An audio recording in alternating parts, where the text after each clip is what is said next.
ആദ്യത്തെ 2 തൂക്കിയുടെ എപ്പിസോഡുകൾക്ക് ശേഷമുള്ള character development. അതായിരുന്നു നമ്മൾ മൊണാർക്കിൻ്റെ കഴിഞ്ഞ എപ്പിസോഡിൽ കണ്ടത്. 2 ലോകത്തുനിന്ന് വർഷങ്ങൾ കടന്ന് ഒരുമിച്ചെത്തുമ്പോൾ ചോദിക്കാനും പറയാനും അറിയാനും കുറേ കാര്യങ്ങൾ കാണും. ഒരു ആക്ഷൻ വെയിറ്റായ സീരീസിൽ അതെല്ലാം ഒരുമിച്ച് കാട്ടിയ വെറും ഡയലോഗ് ഡ്രാമയാകും എന്നുള്ളതുകൊണ്ട് മാക്സിമം കഥാപാത്രങ്ങളുടെ ആർക്ക് അവർ മെച്ചപ്പെടുത്താൻ ശ്രമിക്കുന്നുണ്ട്. അത് നല്ലതാണ്. ബിൽ തൻ്റെ ജീവിതത്തിൽ നേരിടേണ്ടി വന്ന ഏറ്റവും കൊടൂരമായ ഒരു സിറ്റുവേഷനിലായിരുന്നു നമ്മൾ കഥ നിർത്തിയത്. ഉറ്റ സുഹൃത്തുക്കളായി മാറിയ 2 പേർ. അതിലൊരാളോട് പ്രത്യേക ഇഷ്ടം തോന്നി പങ്കാളിയാക്കി.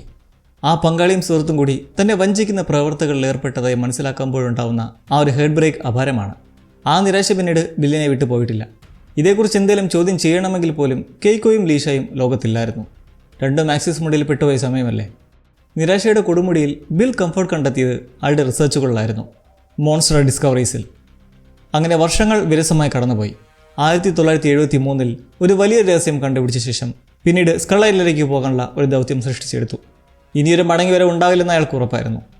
കെയ്ക്കോയും ഹിരോഷിയും മൊത്തമുള്ള ഫാമിലി ഫോട്ടോ ഉൾപ്പെടെ തൻ്റെ പ്രിയപ്പെട്ട വസ്തുക്കളെല്ലാം ബൈൻഡ് പെട്ടിയിൽ അടച്ച് സീൽ ചെയ്ത് പോയ ശേഷം പിന്നീട് തിരിച്ചു വന്നിട്ടില്ല.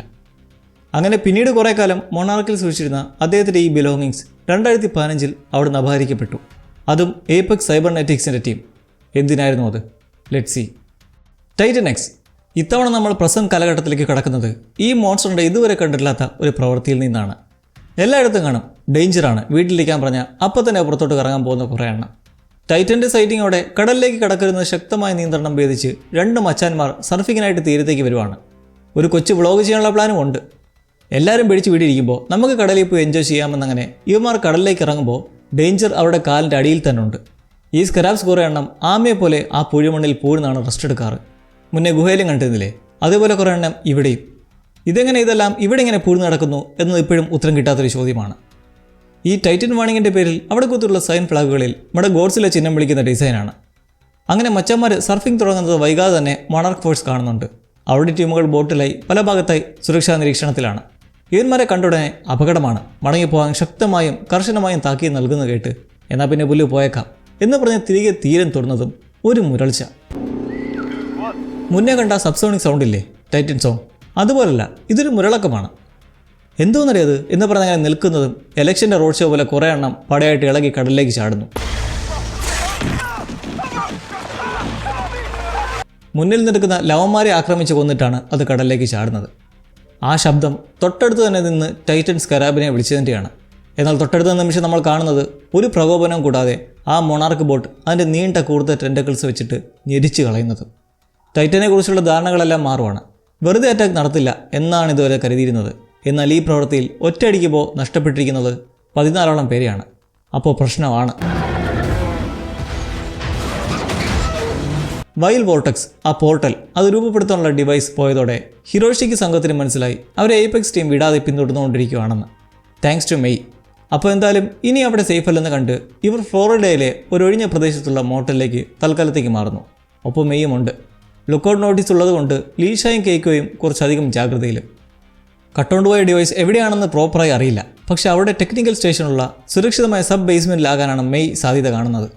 അങ്ങനെ ഇരിക്കുകയാണ് അവിടെ ലീഷയ്ക്ക് ടിമ്മിൻ്റെ ഒരു മെസ്സേജ്. ടൈറ്റനെ സ്പോട്ട് ചെയ്തിരിക്കുന്നു. അതിപ്പോൾ സാൻ ഫ്രാൻസിസ്കോയിലേക്ക് നീങ്ങിക്കൊണ്ടിരിക്കുകയാണ്. 23 മണിക്കൂറിനുള്ളിൽ ഈ വേഗത്തിൽ പോയാൽ അത് കരത്തോടും. എല്ലാവർക്കും ഞെട്ടൽ. ടിം ഇതെങ്ങനെ അറിഞ്ഞു? ഔട്ട് പോസ്റ്റ് 1 പോയാൽ മൊണാർക്ക് ബോട്ട് തകർന്ന് അധികം വൈകാതെ തന്നെ അവർക്ക് വിവരങ്ങൾ ലഭിച്ചു. അവിടെ ഇപ്പോൾ കൺട്രോളിലുള്ള ഏപെക്സിൻ്റെ സ്പെഷ്യൽ പ്രോജക്റ്റ് ഹെഡ് ജെയ്സൺ ആട്ടെ ടൈറ്റനെ സ്പോട്ട് ചെയ്തോടെ അയാളുടെ കീഴിലുള്ള ടെക്നീഷ്യനോട് അതിനെ ഇനി മിസ്സാകാതെ നീക്കവും സ്പീഡും മനസ്സിലാക്കി അതിൻ്റെ യാത്രാദിശ കണ്ടെത്താൻ ഉത്തരവിടുന്നു. ഇന്നേരം അവിടെയുള്ള ടിമ്മിന് ദേഷ്യം ബോട്ട് തകർന്ന് കാണാതായതിനെക്കുറിച്ച് യാതൊരുവിധ കൺസേണും കാണിക്കുന്നില്ല ഇവരൊന്നും. രക്ഷാപ്രവർത്തനത്തിന് ഓൾറെഡി ആൾക്കാരെ വിട്ടിട്ടുണ്ടെന്ന് പറഞ്ഞ് ജെയ്സൺ ടിമ്മിനെ തൻ്റെ പരിധിയിലാക്കാൻ ശ്രമിക്കുകയാണ്. ടൈറ്റാനിക്സ് ഇപ്പോൾ പോകുന്ന ദിശയിൽ തൊട്ടു നിൽക്കുന്ന കരപ്രദേശം സാൻ ഫ്രാൻസിസ്കോയുടെ വടക്കൻ തീരമാണ്. അതിൻ്റെ വേഗത കണക്കുകൂടി നോക്കിയാൽ അടുത്ത 21 മണിക്കൂറിനുള്ളിൽ അത് കരതൊടും.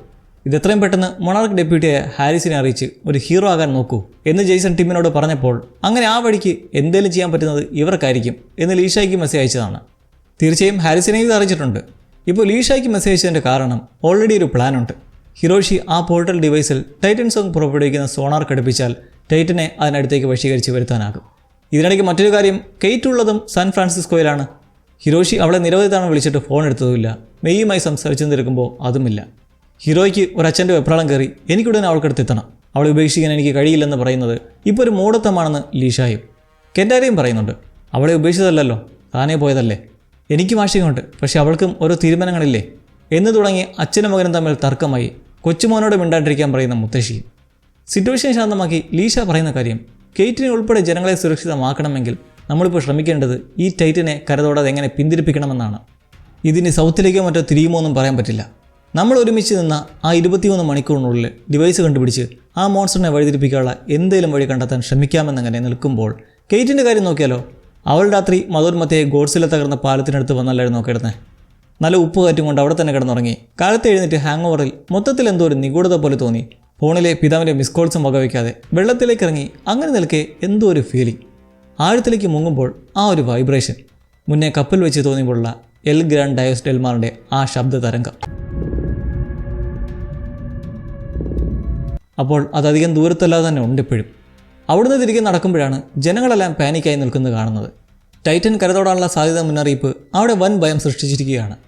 3 കൊല്ലം മുന്നേ ഒരു ടൈറ്റൻ കരോട്ടൻ്റെ ക്ഷീണം ഇതുവരെ മാറിയിട്ടില്ല. അപ്പോഴാണ് അടുത്തത്. ആൾക്കാരെല്ലാം അവിടുന്ന് തൽക്കാലത്തേക്ക് നെവഡയിലേക്ക് ഇവാക്യുവേറ്റ് ചെയ്യുകയാണ് അധികൃതർ. ഇവിടെ വെച്ചാണ് കെയ്റ്റിൻ്റെ ടേണിംഗ് പോയിന്റ്. അവിടുന്ന് ഒടിയാൻ നിൽക്കുന്നവരിൽ ഒരു സ്ത്രീക്ക് ഇവളെ അറിയാം. എങ്ങനെ? അന്നത്തെ ഗോഡ്സിലെ ആക്രമണത്തിൽ കെയ്റ്റിൻ്റെ ബസ്സിൽ ഇവരുടെ മകനുമുണ്ടായിരുന്നു. ഇക്കാര്യം ഒന്ന് അവളോട് പറയുമ്പോൾ ആകെ പിടിവിട്ട് നിൽക്കുന്ന കെയ്റ്റ് ക്ഷമിക്കണമെന്ന് പറഞ്ഞ് പൊട്ടിക്കരയാൻ തുടങ്ങുവാണ്. പക്ഷേ അവിടെയാണ് സന്തോഷം. കെയ്റ്റ് ബസ്സിൽ നിന്ന് ധീരമായി രക്ഷപ്പെടുത്തിയവരിൽ ഒരുവനാണ് അവരുടെ മകൻ. അവൾ അന്ന് പേടിച്ചോടാതെ ധൈര്യത്തോടെ നിന്ന അപകട മുനമ്പിൽ നിന്ന് രക്ഷിച്ചപ്പോൾ അതാണ് അവൻ ഇപ്പോഴും ജീവനോടെ നിൽക്കാനുള്ള ഏക കാരണം. അതിന് വലിയ നന്ദിയുണ്ടെന്ന് പറഞ്ഞുകൊണ്ടാണ് അവർ പോകുന്നത്. യെസ്, പിന്തിരിഞ്ഞോടാതെ ആ സാഹചര്യത്തെ നേരിട്ടതുകൊണ്ട് ഒരു കുട്ടി ജീവനോടെ തുടരുന്നു. കെയ്റ്റിന് വേണ്ടിയിരുന്ന മച്ച് നീഡഡ് മോട്ടിവേഷൻ. അവൾ തിരികെ വീട്ടിലെത്തി ഇവാക്യുവേറ്റ് ചെയ്യാൻ തയ്യാറെടുക്കുന്ന അമ്മയോട് പറയുവാണ് താൻ തിരിച്ചു പോവാണെന്നും ഉണ്ടാക്കി വെച്ചതൊക്കെയും തൻ്റെ ഫ്രണ്ട്സിനോടൊപ്പം നിന്ന് ഡീൽ ചെയ്യണമെന്നും. ഇത് കേട്ട് തള്ളയ്ക്കൊന്നും മനസ്സിലാവുന്നില്ല എന്തുണ്ടാക്കി വെച്ചെന്ന്.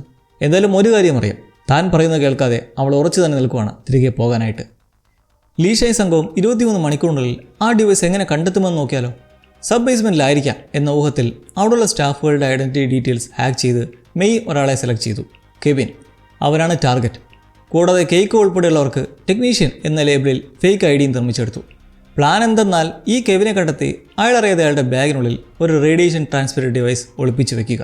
ആ ഡിവൈസാണ് ഇപ്പോൾ ഹിരോഷി ഉരുക്കിയെടുക്കുന്നത്. അങ്ങനെ ഇവർ കെവിൻ്റെ റൂട്ടും അയാൾ മുന്നേ ലൈഫ് ഗാർഡ് ആയിരുന്നെന്നും ഒക്കെ മനസ്സിലാക്കി അവൻ നിലവിലുള്ള ബാറിലേക്ക് എത്തുന്നു. ബാറിൽ ഏതോ ഒരുത്തിനെ ട്യൂൺ ചെയ്ത് മെയ് കൊഞ്ചിക്കൊഴിഞ്ഞ് നിൽക്കുമ്പോൾ അതാ കടന്നു വരുന്നു അങ്കിൾ ലീഷ.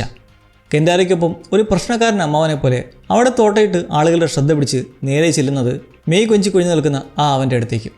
മെയ് ഇടയ്ക്ക് ലീഷ വരുന്നുണ്ട്, ഇപ്പോൾ വരാവേ എന്ന് പറഞ്ഞ് മാറിയിരുന്നു. ലീഷ ആകട്ടെ അവൻ്റെ അടുത്തുള്ള സീറ്റിൽ കയറിയിരുന്ന് ഇവിടെ വേറെ ആളുണ്ടെന്ന് പറയുന്ന ഒന്നും കേട്ടിട്ടും പോകാതെ മുഷടനായി നിൽക്കുന്നു. വൈകാതെ മെയ് ഒന്നും അറിയാത്ത പോലെ തിരിച്ചു വന്ന് ലീഷയുടെ മാറാൻ പറയുന്നതും അയാളുടെ ഒരു ഹോട്ട് ചിക്കനെ കണ്ട പോലുള്ളൊരു കമൻറ്റ്. ആ മറ്റവൻ അരിശം വന്ന് തർക്കമായി ലീഷായിക്കിട്ടൊരു ചാമ്പ്. അയാൾ വീഴുന്നു. പെട്ടെന്നൊരു ഹാർട്ട് അറ്റാക്ക് വന്ന പോലുള്ള പരവേശവും വെപ്രാളവും. സിറ്റുവേഷൻ മാറുന്നതോടെ തന്ത്രപരമായി കെവിനെ വലിച്ചിട്ട് അവൻ CPR നൽകാനെത്തുന്ന ടൈമിൽ കെൻഡാരോ അവൻ്റെ ബാഗ് മെല്ലെ തപ്പി നേരെ ബാത്റൂം ജനാല വഴി കേക്കോയുടെ കൈകളിലേക്ക്. അത് വാനിലിരിക്കുന്ന ഹിരോഷിക്ക് കൊടുക്കുന്നതും റേഡിയേഷൻ ട്രാൻസ്മിറ്റർ ബാഗിനുള്ളിലേക്ക് അറിയാത്ത വിധം തുന്നിച്ചേർത്ത് വയ്ക്കുന്നു. അവിടെ ബാറിൽ അവസാനം ചുണ്ടോട് ചുണ്ട് വയ്ക്കാൻ പോകുന്ന സമയമൊക്കെ ആകുമ്പോഴേക്കും ഭാഗ്യത്തിന് കെൻഡാരോ തിരിച്ചെത്തി ബാഗ് വരുന്നെടുത്ത് കൊണ്ട് വയ്ക്കുന്നതോടെ ലീഷ ഭേദമായെന്ന പോലെ മെല്ലെ എഴുന്നേറ്റ് അവിടുന്ന് എസ്കേപ്പ് ആവുകയാണ്. ശരി, കെവിൻ അറിയാതെ ട്രാൻസ്മിറ്റർ ബാഗിലാക്കിയിട്ടുണ്ട്. ഇനി അത് വെച്ചെന്താണ് നമുക്കറിയാം. അതിനു മുന്നേ കപ്പലിലേക്കൊന്ന് പോയാൽ അവിടെ ജെയ്സൺ ഇഷ്ടമുള്ള കാര്യമല്ല നടക്കുന്നത്. ടൈറ്റൻ അലർട്ട് വന്നതോടെ നേവി ഉൾപ്പെടെ അതിനെ നേരിടാൻ സജ്ജമായിക്കൊണ്ടിരിക്കുന്നത് കണ്ടിട്ട് അയാൾക്കത് പിടിക്കുന്നില്ല. ജനങ്ങളെല്ലാം അവിടെ നിന്ന് ഒഴിപ്പിക്കുന്നില്ലേ, പിന്നെന്തിനാണ് ഈ നേരിടൽ എന്നൊക്കെയുള്ള ചിന്തയാണ്. ഇവിടെ ടീമുമായി ഇദ്ദേഹം വൻ തർക്കമാകുന്നു. അതിലൂടെ വ്യക്തമാവുന്നത് നമ്മൾ മൊണാർക്കിൻ്റെ ഇപ്പോഴത്തെ ലക്ഷ്യം നേരത്തെ കേട്ടിരുന്നില്ലേ, ബില്ലൊരിക്കൽ പറഞ്ഞ ഡിസ്കവറി ആൻഡ് ഡിഫെൻസ്. ഈ ടൈറ്റൻസിനെ കുറിച്ച് പഠിച്ച് അതിലൂടെ അവറ്റകളെ പ്രതിരോധിക്കാനുള്ള ലക്ഷ്യം. എന്നാൽ ജെയ്സൺ പറയുന്ന എയ്പെക്സിൻ്റെ ഉദ്ദേശം കോ എക്സിസ്റ്റൻസ്. മുന്നേ ഒരിക്കൽ ബ്രൻഡ പറഞ്ഞ പോലെ ഈ ടൈറ്റനുകളുമൊത്ത് ഒരുമിച്ച് ജീവിക്കുക. പണ്ട് മൊണാർക്കിൻ്റെ തുടക്ക സമയത്ത് കേക്കോയും ഇതേ ഐഡിയയിലായിരുന്നു എന്നുള്ളത് മറ്റൊരു ഫാക്റ്റ്. കോ എക്സിസ്റ്റൻസ് എന്നതുകൊണ്ട് എയ്പെക്സ് ഉദ്ദേശിക്കുന്നത് അതിനെ ട്രാക്ക് ചെയ്യുക, അതിനെ പഠിക്കുക, അതിൻ്റെ തലച്ചോറിൻ്റെ പ്രവർത്തനം മനസ്സിലാക്കുക, ഇനി മറ്റൊരു ടൈറ്റൻ ആക്രമണം ഉണ്ടാകുന്നത് തടയുകയും ചെയ്യുക. ഇവർ ഈ പറയുന്നതൊക്കെ കള്ളത്തരമാണെന്ന് ഏകദേശം ഉറപ്പാണ്. കാരണം എയ്പെക്സിൻ്റെ കുബുദ്ധിയെക്കുറിച്ച് കഴിഞ്ഞ എപ്പിസോഡ് സൂചിപ്പിച്ചത് ഓർമ്മയുണ്ടല്ലോ അല്ലേ? ഗോഡ്സില്ല വേഴ്സസ് കോങ് സംഭവങ്ങൾ. അവർക്ക് ഹോളോ എർത്തിലെ എനർജി വെച്ച് സ്വന്തമായി ആയുധങ്ങളും കൺട്രോളും ലഭിക്കാനുള്ള ഗൂഢ പദ്ധതിയാണ്. എയ്പെക്സ് ലോകത്തിന് മൊത്തത്തിൽ അപകടമുണ്ടാക്കുന്ന പ്രവർത്തനങ്ങളാണ് നടത്താൻ ശ്രമിക്കുന്നത്. 4 മണിക്കൂർ ടൈറ്റാനിക്സ് കരതൊടാൻ ഇനി അത്രയും കുറച്ച് സമയം മാത്രം. കെവിൻ എയ്പെക്സ് ബിൽഡിങ്ങിലേക്ക് എത്തിയെന്ന് ഉറപ്പുവരുത്തി മെയ്യും ഡ്യൂട്ടിയിലേക്ക് കയറുമ്പോൾ മറ്റുള്ളവരോ അവർ ബ്രണ്ടയുടെ വീടിനടുത്തെത്തി അവരുടെ കാറിൽ ഒരു കൊച്ചു പണി ഒപ്പിക്കുന്നു. ആ പണി മൂലം ബ്രണ്ടയ്ക്ക് കാർ സ്റ്റാർട്ടാക്കാൻ പറ്റുന്നില്ല. ഇത്തരത്തിൽ ബ്രണ്ട ഏപെക്സിലേക്ക് എത്താതെ നോക്കുമ്പോൾ അവിടെ മെയ് അവരുമായി ഒരു മീറ്റിംഗ് നടത്തണമെന്ന വ്യാജേന പുറത്ത് വെയിറ്റ് ചെയ്യുന്ന പോലെ ഇരുന്ന് കെവിൻ്റെ ബാഗിനുള്ളിലെ ട്രാൻസ്മിറ്റർ സിഗ്നൽ കണ്ടെത്തി അതങ്ങ് ആക്ടിവേറ്റ് ചെയ്യുകയാണ്. റേഡിയേഷൻ വമിക്കുന്നതും പിന്നെന്താ, എമർജൻസി അലർട്ട്. സേഫ് അല്ലാത്ത റേഡിയേഷൻ ലെവൽ ഡിറ്റക്ട് ചെയ്തത് മൂലം എല്ലാവരും പുറത്തേക്ക് ഇറങ്ങുമ്പോൾ മെയ് ഈ തക്കത്തിന് ബ്രണ്ടയുടെ ഓഫീസിലേക്ക് എത്തിപ്പറ്റുന്നു. ഫോൾസ് അലാറം മുഴങ്ങിയതോടെ സേഫ്റ്റി എക്സ്പേർട്സ് എന്ന വ്യാജേന ലീഷയ്ക്ക് സംഘത്തിനും ഉള്ളിലേക്ക് കടക്കാനുള്ള വഴി തെളിയുമ്പോൾ കൺട്രോൾ റൂമിൽ ചെന്ന് കാണുന്നത് ഞെട്ടിക്കുന്ന സംഭവങ്ങളാണ്. പണ്ടത്തെ അപ്ലൈഡ് എക്സ്പെരിമെൻ്റൽ ടെക്നോളജീസിൽ നടത്തി വന്നിരുന്ന പോലെ ഇപ്പോഴും അവർ രഹസ്യമായി പരീക്ഷണങ്ങൾ നടത്തുന്നുണ്ട്. അതും കോങ്ങിൻ്റെ സ്കൾ ഐലൻഡിൽ നിന്നുള്ള പ്രത്യേക ജീവികളെ പിടികൂടി അതിനെ അതീവ സുരക്ഷിതമായ കൂടുകളിൽ അടച്ചുകൊണ്ട്. എന്തിനാണ് ഇങ്ങനെയൊക്കെ ചെയ്യുന്നത്? എല്ലാവരും ഇത് കണ്ട് അതിശയിക്കുന്നെങ്കിലും ഇത് പിന്നത്തെ കാര്യം. ഇപ്പോഴത്തേത് നമുക്കിപ്പോൾ നോക്കാമെന്നങ്ങനെ അവർ കരുതിയിരുന്ന വോക്കി ടോക്കി വഴി മെയ്യുമായി സംസാരിച്ച് അപ്ഡേറ്റ് ചെയ്യുന്നു. ബ്രണ്ടയുടെ സിസ്റ്റത്തിൽ കയറി കൂടി സബ് ബേസ്മെൻറ്റ്സിൻ്റെ ഡീറ്റെയിൽസിൽ ആക്സസ് ചെയ്ത് അതിൻ്റെ സെക്യൂരിറ്റി സിസ്റ്റം മെയ് ഓവർറൈഡ് ചെയ്യുമ്പോൾ 2 മണിക്കൂർ മാത്രമാണ് ടൈറ്റൻ കരതൊടാനുള്ള ഇനിയുള്ള സമയം. കെയ്ക്കോയും ഹിരോഷിയും ചേർന്ന് ഡിവൈസ് കണ്ടെത്താൻ ഇറങ്ങുമ്പോൾ അവർക്ക് സർവൈലൻസ് വഴി ഡയറക്ഷൻസ് നൽകുന്ന ലീഷയും കെൻറ്റാരോയും. വഴിയിലുള്ള ഏതൊക്കെ കവാടം അൺലോക്ക് ചെയ്യണമെന്ന് വോക്കി ടോക്കി വെച്ച് മെയ്യെ അറിയിക്കുന്നതിലൂടെ പരിപാടി സിമ്പിളായി അങ്ങനെ നടക്കുവാണ്. അമ്മയുടെയും അച്ഛനെയും കൂടെ ഒരിക്കൽ ലോകത്തെ സംരക്ഷിക്കാൻ ഇറങ്ങണമെന്ന അതിയായ ആഗ്രഹമുണ്ടായിരുന്ന ഹിരോഷിക്ക് ഇപ്പോൾ ഇരുവരും ഒരുമിച്ച് അങ്ങനെ നിൽക്കുമ്പോൾ വലിയ സന്തോഷം. ഇടയ്ക്ക് മെയ് ചോദിക്കുന്നുണ്ട് ഓരോ ഡോറും ഓരോന്നായി തുറക്കാതെ എല്ലാം ഒരുമിച്ചങ്ങ് തുറക്കട്ടെ എന്ന്. അത് ശരിയാവില്ലെന്ന് ലീഷ പറയുന്നുണ്ട്. കാരണം അവൾ കാണുന്നില്ലല്ലോ ചില ഫെസിലിറ്റിയിലൊക്കെ സ്കൾ ഐലൻഡ് ക്രിയേച്ചേഴ്സിനെ ഇട്ടിരിക്കുന്ന കാഴ്ചകൾ.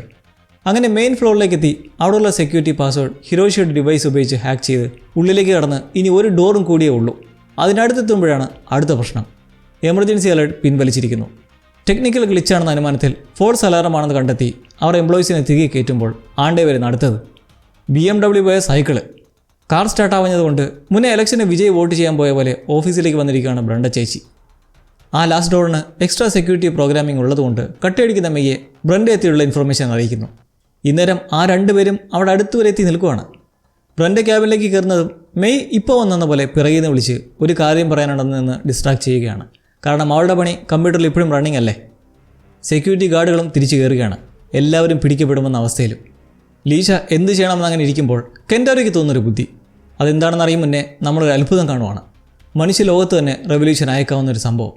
മെയ് ബ്രണ്ടയുടെ ശ്രദ്ധ തിരിപ്പിക്കാൻ വേണ്ടി തന്നെ ഏൽപ്പിച്ചിട്ടുള്ള കോഡിങ്ങിൻ്റെ ചില അപാകതകളും ന്യൂനതകളും ബ്ലാ ബ്ലാ ബ്ലാ പറഞ്ഞുകൊണ്ടിരിക്കുന്നത് കണ്ട് ബ്രണ്ട നിനക്കൊരു കാര്യം കാണിച്ചു തരാമെന്ന് പറഞ്ഞ് ഒരു പ്രത്യേക ഫെസിലിറ്റി ഏരിയയിലേക്ക് കൊണ്ടുപോവുകയാണ്. അവിടെ കൂട്ടിലായി അടച്ചിട്ടുള്ള ഒരു കുഞ്ഞ് ലീഫ് വിങ് ക്രിയേച്ചർ. ഇത് കണ്ടിട്ട് നിങ്ങൾ ആ പഴയ പണി ഇപ്പോഴും വിട്ടിട്ടില്ലല്ലേ എന്ന് നീരസം പ്രകടിപ്പിക്കുന്ന മെയ്ക്ക് മുന്നിൽ പിന്നെ കാണുന്നതോ ആ കൂടിനടുത്തുള്ള സ്ക്രീനിൽ ഒരു ഓപ്ഷൻ സിനാപ്റ്റിക് കണക്ഷൻ. അത് എനേബിൾ ചെയ്തിട്ട് തുറക്കുന്നതും ആ ജീവിയുടെ കഴുത്തിന് പിന്നിൽ ഒരു ഡിവൈസ് ഘടിപ്പിച്ചിട്ടുണ്ട്. അതിലെ റെഡ് ലൈറ്റ് മാറി ഗ്രീൻ ലൈറ്റ് ആവുന്നു. ലീഫിങ് നേരെ ബ്രണ്ടയുടെ കൈകളിലേക്ക് വന്നിരിക്കുകയാണ്. ഒരു തത്തയെ പോലെ കൊഞ്ചിക്കൊണ്ട് നല്ല മെരുക്കത്തോടെ. കാടത്തവും അക്രമാസക്തവുമായിട്ടുള്ള ഈ ജീവികൾ എങ്ങനെ ഇത്ര മെരുക്കത്തോട് ഇണങ്ങുന്നു എന്ന് അമ്പരന്ന് നിൽക്കെ ബ്രണ്ട അവിടെ വിവരിക്കുന്ന കാര്യം കോ എക്സിസ്റ്റൻസ്. വലുതും ചെറുതുമായ ഈ ജീവികളെല്ലാം മനുഷ്യർക്ക് അപകടമില്ലാത്ത രീതിയിൽ അവരുമൊത്ത് മെരുങ്ങി ജീവിക്കുന്ന ആ പ്ലാനിൻ്റെ പ്രധാന ഫാക്ടറാണിത്. നിലവിൽ മെയ് ചെയ്തു വരുന്ന കോഡിംഗ് ഇത്തരത്തിൽ ജീവികളുടെ തലച്ചോറിലേക്ക് പ്രത്യേക ന്യൂറോൺ മൂവ്മെൻറ്റ്സ് നടത്തി മനുഷ്യരുടെ പെറ്റ്സ് പോലെ മാറ്റാൻ കഴിയുന്നതിൻ്റെ ഒരു കോൺട്രിബ്യൂഷനാണ്. മുന്നേ അപ്ലൈഡ് ടെക്നോളജീസിലിരിക്കെ നീ ഇത് മനസ്സിലാക്കാതെ ഹാക്ക് ചെയ്ത് ഡേറ്റ ഇറേസ് ചെയ്തതോടെ ഇത് വീണ്ടും പുനരാരംഭിക്കേണ്ടി വന്നു. അതുകൊണ്ട് ഇപ്പോൾ വളരെ കുറച്ച് നേരത്തേക്ക് മാത്രമേ ഇങ്ങനെ ഇണക്കത്തിൽ നിർത്താനാവുള്ളൂ. 30 സെക്കൻഡ് കഴിഞ്ഞാൽ വീണ്ടും പഴയ പോലാവും. ഈ പരീക്ഷണം പൂർണ്ണതോതിൽ വിജയിച്ചാൽ മോൺസ്റ്റേഴ്സിനെ പേടിക്കാതെ മോൺസ്റ്റേഴ്സിനൊപ്പം ധൈര്യമായി ജീവിക്കാനാവുന്ന ഒരു ലോകം ഉരുവാക്കാം എന്ന് சொல்றாரு നമ്മ ബ്രാൻഡ. ഇതിലെന്തൊക്കെയോ നിഗൂഢതകളുണ്ട് തീർച്ചയായിട്ടും. മെയ് എന്തായാലും ഇതുകൊണ്ട് വളരെ ഇമ്പ്രസ്ഡ് ആയിട്ടുണ്ട്. തീർച്ചയായും മോൺസ്റ്റേഴ്സിനെ നിയന്ത്രിക്കാൻ കഴിയുമെന്ന് വെച്ചാൽ സൂപ്പറല്ലേ. കെൻറ്റാരോയുടെ എസ്കേപ്പ് പ്ലാൻ സ്കൾ ഐലൻഡിലെ റിസർച്ച് ടീമിനൊപ്പം ഉണ്ടായിരുന്നുകൊണ്ട് അവന് ഈ ജീവികളെക്കുറിച്ചൊക്കെ അറിയാം. കൂട്ടിലടച്ചിട്ടുള്ള ഒരുതരം മുള്ളു നിറഞ്ഞ ഒട്ടകപക്ഷി പോലത്തുള്ള ജീവി നീഡിൽ വോക്കേഴ്സ്. അത് പ്രെഡേറ്റേഴ്സ് അല്ല. അതുകൊണ്ട് അതിനെ കുറേ എണ്ണത്തെ അങ്ങ് തുറന്നു വിടുവാണ്. ആക്രമണകാരികളല്ല, പക്ഷേ വിരണ്ടോടും വഴിക്ക് എന്തെങ്കിലും കണ്ട സ്വയരക്ഷയ്ക്ക് കൊത്തുകൊടുത്തുകൊണ്ട് ഓടുന്ന ടൈപ്പ് ജീവി. ഇത് പുറത്തു കിടക്കുന്നതോടെ അവിടെ മൊത്തവും വീണ്ടും അലാറം മുഴങ്ങി. ഈ ഗുരുതര സാഹചര്യം അറിയാൻ ബ്രണ്ട പോകുന്ന തക്കത്തിന് മെയ് ആ അവസാന ഡോറും തുറന്നു കൊടുക്കുന്നു. നീഡിൽ വോക്കേഴ്സ് ഇന്നേരം പരിസരം മൊത്തം പരിഭ്രാന്തി സൃഷ്ടിച്ച് ഓടടാ ഓട്ടം. അങ്ങനെ ആ റൂമിലേക്ക് കയറുന്നതും ഹിരോഷി ഞെട്ടുകയാണ്. കഷ്ടപ്പെട്ട് ഇത്രയും കാലമെടുത്ത് സെറ്റാക്കി വെച്ചിരുന്ന ഡിവൈസ് അവരിളക്കി പൊട്ടിച്ചിട്ടിരിക്കുന്നു. ഇതിൻ്റെ പ്രവർത്തനം എങ്ങനെയെന്ന് മനസ്സിലാക്കാനായിരിക്കണം. ഡിവൈസ് നശിച്ച സ്ഥിതിക്ക് ഇനി ടൈറ്റിൻ്റെ വരവിനെ തടയാനാകില്ലെന്നും കെയ്റ്റിൻ്റെ ജീവൻ ആപത്താണ്. നിങ്ങളുടെ വാക്ക് കേട്ട് അവളെ കൊലക്കി കൊടുത്തെന്ന് നിരാശപ്പെട്ട് നിൽക്കുമ്പോഴാണ് അവിടേക്ക് എത്തുന്ന ലീഷയുടെ ഫോണിലേക്ക് ഒരു മെസ്സേജ്. ടിം അയച്ചതാണ്. കാരണം അവിടെ ഇതിനിടയ്ക്ക് വേറൊരു ടെസ്റ്റ് നടക്കുന്നുണ്ടായിരുന്നു. ടൈറ്റൻ കരതൊടാൻ 1 മണിക്കൂറിനടുത്ത് മാത്രം ശേഷിക്കെ ഔട്ട്പോസ്റ്റ് 18 കപ്പലിൽ ഒരു സംഭവം നടന്നു. അത്രയും നേരം നിയന്ത്രിച്ചു കൊണ്ടിരുന്ന ജെയ്സൺ കൂടെ വന്ന 2 പേരുമായി പെട്ടെന്ന് തിരിച്ചു പോവുകയാണ്. ഈ സമയത്ത് നിങ്ങൾ എന്തായി കാണിക്കുന്നതെന്ന് ടിം ചോദിക്കുമ്പോൾ അയാളുടെ മറുപടി ഇങ്ങനെയും: എന്തായാലും ഇനി അതിനെ നേവിക്കാരോ ആർമിക്കാരോ ഒക്കെ ആക്രമിച്ച് കൊന്ന ശേഷം അവിടെ പോയി ടെസ്റ്റ് നടത്താം. എല്ലാറ്റിനും ഒരു പ്രതിഫലം വേണ്ടേ എന്ന് പറഞ്ഞുകൊണ്ടങ്ങ് പോവുകയാണ്. ടിമ്മിനൊന്നും മനസ്സിലാവുന്നില്ല. പക്ഷേ വൈകാതെ അറിയുകയാണ് ഇതിന് പിന്നിലെ ഗൂഢമായ ആസൂത്രണവും വൻ ചതിയും. 20 മിനിറ്റുകൾ ശേഷിക്ക് നേവിയും ഫയർഫോഴ്സും എല്ലാം ആക്രമിക്കാൻ തയ്യാറായി. അതിൻ്റെ ലൊക്കേഷൻ അടുത്തേക്ക് എത്തി നിന്നിട്ടും ടൈറ്റൻ്റെ ഒരു അനക്കവുമില്ല. കടലിൽ ആ ഭീമൻ്റെ ഒരു ട്രേസിംഗും കാണാനുമില്ല താനും. എല്ലാവരും കുഴങ്ങി അങ്ങനെ നിൽക്കെ ടിം സ്പോണ്ടേനിയസ്ലി പറയുവാണ് കപ്പലിലെ എയ്പെക്സ് സൈബർനെറ്റിക്സ് പ്രോഗ്രാം സോഫ്റ്റ്വെയർ എല്ലാം മാറ്റി മൊണാർക്ക് റൺ ചെയ്യാൻ. ഇങ്ങനെ ചെയ്യുന്നതും ആ ട്രേസിംഗിൽ അവർ മോഷൻ കാണുന്നുണ്ട്. പക്ഷേ അത് വലുതല്ല. വൈകാതെ അവർ അറിയുകയാണ് ടൈറ്റൻ എക്സ് എന്ന് പറഞ്ഞ് ഇത്രയും നേരം ഫോളോ ചെയ്തത് ഒരു തിമിംഗലത്തെയാണ്. ചതിവ് പറ്റിയിരിക്കുന്നു. ജെയ്സണും സംഘവും ഇവരെ കൺട്രോളിന് കീഴിൽ നിർത്തി പ്രവർത്തിച്ച് വഴിതെറ്റിച്ചതാണ്. അവർക്ക് വേണ്ടിയിരുന്നത് മൊണാർക്കിൻ്റെ ഡേറ്റയായിരുന്നു. അതവർ ഇതിനോടകം തന്നെ കൈക്കലാക്കി സ്ഥലം വിടുകയും ചെയ്തു. ബാരിസും ഇതറിഞ്ഞുകൊണ്ടായിരുന്നു എന്ന് കണ്ടറിയാം. അങ്ങനെ ഇപ്പോൾ ഒടുവിൽ സാൻ ഫ്രാൻസിസ്കോ തീരം സേഫാണെന്നും ടൈറ്റൻ എക്സിൻ്റേത് ഫോൾസ് അലേർട്ടാണെന്നുമുള്ള മെസ്സേജ് റീഷോയ്ക്ക് വരുന്നതോടെ ഹിരോഷിക്ക് സമാധാനം. ഒപ്പം കെൻഡാരയുടെ കണ്ണിൽപ്പെടുന്ന ഒരു ബോർഡും. തുടക്കത്തിൽ കണ്ടില്ലേ സൈബർനെറ്റിക്സ് അടിച്ചു മാറ്റിയ ബില്ലിൻ്റെ ബിലോങ്ങിങ്സ്. അതെല്ലാം വെച്ച് അവർ അവിടെ റിസർച്ച് നടത്തുകയായിരുന്നു. അവിടെയുള്ള തുണ്ടുകളും വരകളും ഫോട്ടോസും എല്ലാം കണ്ട് ലീഷായും കെയ്ക്കോയും തിരിച്ചറിയുകയാണ് ഫ്രാങ്ക് മരിക്കുന്നതിന് മുന്നേയായി ഒടുക്കം ആ മാർഗം കണ്ടെത്തിയിരുന്നു. അയാൾ അന്ന് പറഞ്ഞ ടൈറ്റൻ എക്സിൻ്റെ മൈഗ്രേറ്ററി റൂട്ട്, അതിൻ്റെ സഞ്ചാരപാത. അക്കാലം അത്രയും ഹിരോഷിയെ സേഫായി തന്നെ ജപ്പാനിൽ ജീവിക്കാനുള്ള ഏർപ്പാടുകൾ ഉണ്ടാക്കി വിട്ട ശേഷം മോൺസ്റ്റേഴ്സിനെ കണ്ടുപിടിക്കുക, അതുമായി ബന്ധപ്പെട്ടുള്ള ഗവേഷണങ്ങൾ നടത്തുക എന്നൊക്കെ മാത്രമായിരുന്ന ചിന്തയിൽ ഈ റൂട്ട് കണ്ടെത്തിയപ്പോൾ ഇതിപ്പോൾ അറിഞ്ഞിരിക്കുന്ന apex team പിന്നെന്തിന് Titan X San ഫ്രാൻസിസ്കോയിലേക്ക് വരുന്നതായി വ്യാജ സന്ദേശം അവിടെ പറഞ്ഞു വരുത്തി കെയ്ക്കും ലീഷയ്ക്കും മുകളിൽ അവിടെ സംശയം ജനിക്കുകയാണ്. അപ്പോൾ പിന്നെ ടൈറ്റൻ എക്സ് സത്യത്തിൽ എവിടെയാണ്? സാന്റാ സോൾഡാഡ്. ബില്ലിൻ്റെ സഞ്ചാരപാത വെച്ച് നോക്കിയാൽ ചിലിയിലെ ആ ഗ്രാമപ്രദേശത്താണ് അവരുടെ ദൈവമായ എൽ ഗ്രാൻഡ് ഡയസ് ഡെൽമാർ ഇപ്പോൾ പോയിക്കൊണ്ടിരിക്കുന്നത്. സോ നമ്മൾ വീണ്ടും ആ നിഗൂഢ ഗ്രാമത്തിലേക്ക്. ബില്ലിൻ്റെ ബിലോങ്ങിങ്സ് കയ്യിൽ കൊള്ളാവുന്ന അത്രയും എടുത്ത് തിരികെ ഇറങ്ങുമ്പോൾ പരിസരം ശാന്തമാണ്. Thanks to needle walkers. May ഒപ്പമില്ല. അവളെ വിട്ടിട്ട് പോകാൻ കഴിയില്ലെന്ന് വിളിക്കുമ്പോൾ തിരിച്ചൊരു മെസ്സേജ് വരുവാണ്. അവൾ വരുന്നില്ല. കാരണം ബ്രണ്ടയുടെ ആ റെവല്യൂഷണറി ഐഡിയ ടൈറ്റൻസിനെ ഉൾപ്പെടെ ഇണക്കി മേരിക്കെടുക്കാനുള്ള കോഡിംഗ് പൂർത്തീകരിച്ചാൽ ഈ മോൺസ്റ്ററിനെ തടയാൻ കഴിയും എന്ന പ്രതീക്ഷയിൽ അവൾ ബ്രണ്ടയുമായി കോഡിംഗ് പൂർത്തിയാക്കാനുള്ള തുടക്കമാണ്. ഇതോടുകൂടി എന്താവുമെന്ന് കണ്ടറിയാം. കാരണം ഇങ്ങനൊരു medical system Godzilla versus Kong പോയിട്ട് അവസാനം ഇറങ്ങിയ ന്യൂ എംപയറിൽ പോലും കണ്ടിട്ടില്ല. എന്തായാലും തിരികെ എത്തുമ്പോൾ ഹിരോഷിക്ക് സന്തോഷം. കെയ്റ്റ് അവരോടൊപ്പം ജോയിൻ ചെയ്യാൻ എത്തിയിരിക്കുകയാണ്. അപ്രതീക്ഷിതമായ മറ്റൊരു സംഭവം കൂടി ഈ എപ്പിസോഡ് അവസാനിക്കുമ്പോൾ ഉണ്ടാവുകയാണ്. ബില്ലെന്ന് കണ്ടെത്തിയ കെയ്ക്കോയുടെ ആ കൺഫെഷൻ ലെറ്റർ, അതും ആ കൂട്ടത്തിലുണ്ടായിരുന്നു. ഹിരോഷി ഇത് വായിക്കുന്നതും അയാൾ സ്തബ്ധനായി നിന്നു പോവുകയാണ്. ഇത് കാണുന്ന കെയ്ക്കോയും. ഇതൊരു വൻ വിഷയമാണെന്ന് ഉറപ്പാണ്. അച്ഛൻ തന്നെ തഴിഞ്ഞുപേക്ഷിച്ച് ജീവിതം ഇത്ര ദുർഘടമാക്കിയതിന് കാരണം ഇപ്പോൾ കൂടുള്ള ഈ 2 പേരുടെയും അരുതായ്മയാണെന്ന് അറിയുമ്പോൾ ഇപ്പോൾ ഒന്നായി തുടങ്ങിയിരിക്കുന്ന ടീമിൽ ഇനി അകൽച്ചകൾ ഉണ്ടാകത്തേയുള്ളൂ. പോരാത്തതിന് അവരുടെ അടുത്ത ദൗത്യം സാന്റാ സോൾഡാഡിലേക്ക്. അവിടെയാണ് പണ്ട് കെയ്ക്കും ലീഷയും തമ്മിൽ അരുതാത്തത് നടന്നത്. മനുഷ്യർക്കിടയിലെ വിള്ളൽ വലുതാകുമ്പോൾ എൽ ഗ്രാൻഡ് ഡയസ് ഡെൽമാർ ശക്തമായി തന്നെ അതിൻ്റെ സഞ്ചാരം തുടരുകയാണ്. കാലങ്ങൾക്ക് ഇപ്പുറം ഗ്രാമത്തിൻ്റെ സ്ഥിതി എന്തായിരിക്കും? കാരണം അവരുടെ ദൈവം അപ്രതീക്ഷിതമായ കുറേ കാലങ്ങൾ ഗ്രാമവാസികൾ കഴിച്ചുകൂട്ടേണ്ടി വന്നിട്ടുണ്ടെന്ന് ഉറപ്പാണ്. അതിൻ്റെ എല്ലാം അനന്തരഫലങ്ങളും ജെയ്സൺ വഴി എയ്പെക്സ് ചൂണ്ടിനെടുത്തത് സത്യത്തിൽ എന്താണെന്നും നമുക്ക് അടുത്ത എപ്പിസോഡിലൂടെ കണ്ടറിയാം. അപ്പോൾ പുതിയൊരു വീഡിയോയുമായി വീണ്ടും കാണാം. ലവ്ലീസ്, ടേക്ക് കെയർ.